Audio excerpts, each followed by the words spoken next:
इनके सम्मान में एक शेर है वसीम बरेलवी का। कौन सी बात कहाँ कैसे कही जाती है, कौन सी बात कहाँ कैसे कही जाती है, कहने का सलीका हो तो हर बात सुनी जाती है। ब्रजेश भाई साहब का जो एक कहने का तरीका है और लोगों के साथ सीधा जुड़ने का तरीका है, जो इनके अंदर विनम्रता और सहजता मैंने देखी। भगवान श्री कृष्ण ने गीता में कहा था कि विनम्रता के बाणों को अहंकार की कोई ढाल कभी रोक नहीं सकती।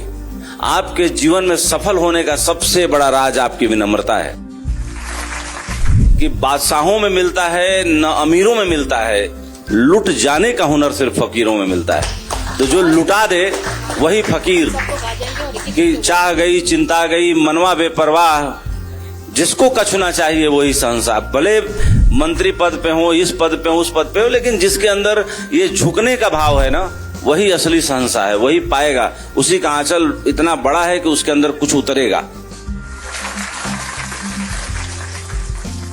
डिजिटल मीडिया ने जहां आम लोगों को एम्पावर किया है, सोशल मीडिया ने एम्पावर किया है, लेकिन उसके साथ एक खतरा भी है फेक न्यूज का, येलो जर्नलिज्म का, और वो खतरा दिखता भी है। और उसमें चार चांद लगाने के लिए एक नई टेक्नोलॉजी जो आर्टिफिशियल इंटेलिजेंस आ गई है, वो और ज्यादा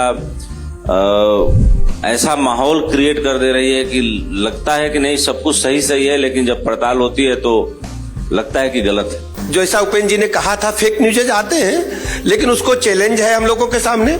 और हर एक्टिविटी जो आधुनिकता के साथ जुड़ी है उसमें चैलेंजेस तो बहुत अधिक है, लेकिन उसके फायदे भी अधिक है। अभी क्या है, अभी आप यहाँ काम कर रहे हैं, अगर प्रिंट में होते तो सर्कुलेशन जितना होता उतने तक जाते, चाय पान की दुकान होता तो 50 आदमी अतिरिक्त पढ़ लेते।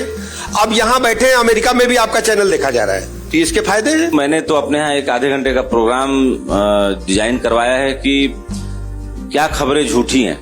दिन भर में इतनी झूठी खबरें प्लांट होती हैं, क्यों झूठी खबरों को भी बताया जाना चाहिए आम जनता को कि ये 20 खबरें थी जो किसी देश के ठीक ठाक आदमी को मलाइन करने के लिए या किसी छोटे बड़े आदमी को समाप्त करने के लिए एक तरीके से डिजिटल अटैक किया गया उसके ऊपर।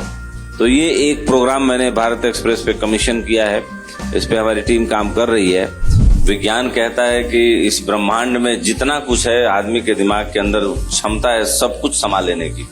यथा पिंडे तथा ब्रह्मांडे, बहुत पहले हमारा वेद वाक्य है, लेकिन मेरे दिमाग के अंदर कितना डेटा है ये मुझे खुद ही नहीं पता। मीडिया बहुत तेजी से बदल रहा है और तहलका इंडिया न्यूज के मंच पे आने के पीछे मेरी एक सोच भी है कि अब सैटेलाइट टीवी का जमाना गया।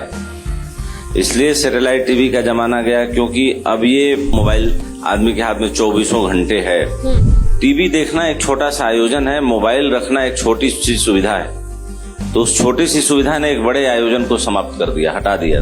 कि मणिपुर की घटना इतनी बड़ी घटना हुई सिर्फ एक आदमी के फेसबुक पर एक छोटा सा क्लिप डालने के कारण। 70,000 पैरामिलिट्री फोर्स उस वीडियो के बाद लगानी पड़ी, सारा सिस्टम वहां बदलना पड़ा और इतनी बड़ी क्रांति हुई कि मेन स्ट्रीम मीडिया वहां महीनों से डेरा डाले बैठा था।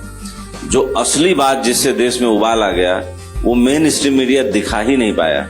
उसको दिखाया किसने? डिजिटल प्लेटफॉर्म ने और सोशल मीडिया प्लेटफॉर्म ने। हमें आज ये डिजिटल मीडिया की ताकत पता चल रही है। जाने अनजाने जब ये डिजिटल मीडिया नहीं आई थी दुनिया में, तो भी हमारे देश में ऐसी पद्धतियां थीं कि लोग आंख बंद करके टेलीपैथी से सूचना एक जगह दूसरी जगह पहुंचा देते थे।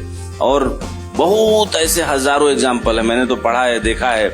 मैथोलॉजी से लेकर के आधुनिक साहित्य तक लोगों के अनुभवों से ये सब बात गुजरी है। लेकिन जो ये हमारा नया जगत आया आर्टिफिशियल इंटेलिजेंस का, उससे पहले आया स्टार्टअप, यानी चीजें तेजी से बदल रही है। 30 साल में जो चीज बनते बनते 300 साल पहले बनी थी, 300 साल बाद 30 साल में बनी, 30 साल बाद 3 साल में बनी, और 3 साल के बाद वो कुछ दिनों में बन जा रही है।